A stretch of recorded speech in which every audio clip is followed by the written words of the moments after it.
Coming into your YouTube airwaves, it's Vaughn, the Statman, and welcome to the Stat Room. Woo! How was everybody doing? And welcome to the Stat Room. All right, ladies and gentlemen, so before I get into this 10-game slate, guys, let me introduce myself. Guys, I am Vaughn the Statman. You can follow me on Twitter at VonnTheStatman. And guys, check out the website, VonnTheStatman.com. All right, guys, so I'm going to do something different today. I haven't done a Draftkings video at all this season, so I'm going to do a Draftkings video tonight. I'm working on my DraftKings system, and I did a DraftKings lineup last night, and I cashed. So let's look to keep that streak going. All right, so let's start off, guys, on this 10-game slate. So let's start off by grabbing us a center, and I am going to grab you guys a very inexpensive center in Serge Ibaka. I think Serge Ibaka in this matchup, I don't believe he's going to give you 40 or 50 points, although he can. I believe he'll give you closer to, I would say, 25 points. And at 3.7, that's all we need. But if he does play 25 minutes, he can give you 30. And I'm going to give you his teammate, Morris. I really like Morris in this matchup. I think that Morris is going to go off. And at the point guard position, guys, I'm going to give you Patrick Beverley. Now, let's go at the shooting guard position. All right, so you got a lot of good shooting guards in this matchup, but I'm going to go ahead and give you Beal. And that's who I like so far, guys. So now let's just go through the slate a little bit. I like this Charlotte-Washington game, but since Charlotte played last night, this game could be a blowout. But Washington, I don't know if they'll blow Charlotte out, but they definitely have the talent to do that.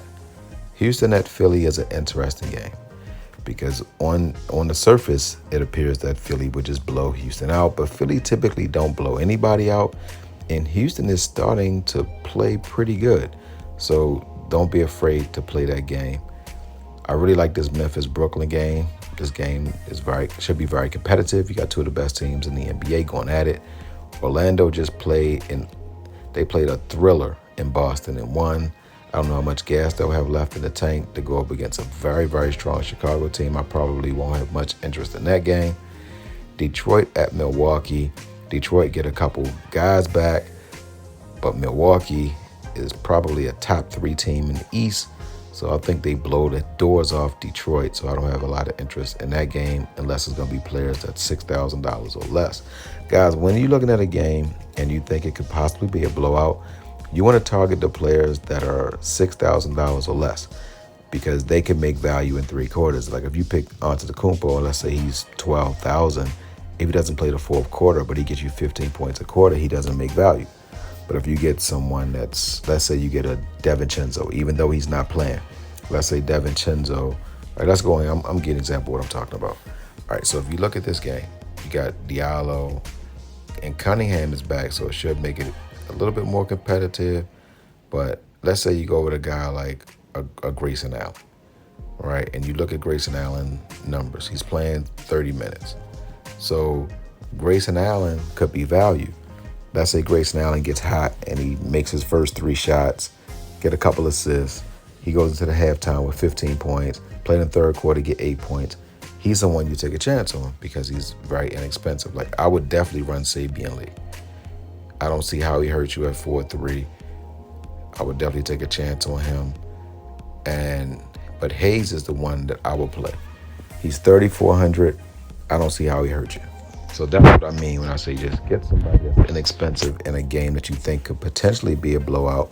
And I like to go with the bench players. If I'm going to play a game, and let's say I think Detroit's going to get blown out, I will play the backup point guard. I'll play the backup shooting guard. So that's how you have to know the rotation. So if you don't watch basketball, you're not going to know these things. You can't just look at the slate and just tell who gets the minutes. You got to actually watch the games to know that. And if you don't watch the game, then go to someone who does, like myself, that can help you do that. All right, guys, so now let's go and look at the last few games on the slate. I do like the Denver-Dallas game. Should be interesting. Miami played last night, so not really feeling them going up against Golden State, who I believe is the second best team in the West behind Phoenix. Atlanta and Portland is going to be a barn burner. Since Atlanta has a lot of guys out, they have advantages in some parts, and then Portland has advantages in some parts. That should be a good game. And then Minnesota and the Clippers, even though Minnesota played, they did not have to travel because they played in Los Angeles and the cryptocurrency arena. It's wild that it's not called the Staples Arena no more, but that's going to be a good game as well. All right, guys, so that's it, guys. So you got Serge Ibaka, Morris Sr., Beal, and Beverly. All right, guys, so I'm going to break down the rest of the slate. So, guys, don't forget to win-win. That means give people what they want so you can get what you want. And, guys, don't forget to think and ink. That means write it down so that way it can come true.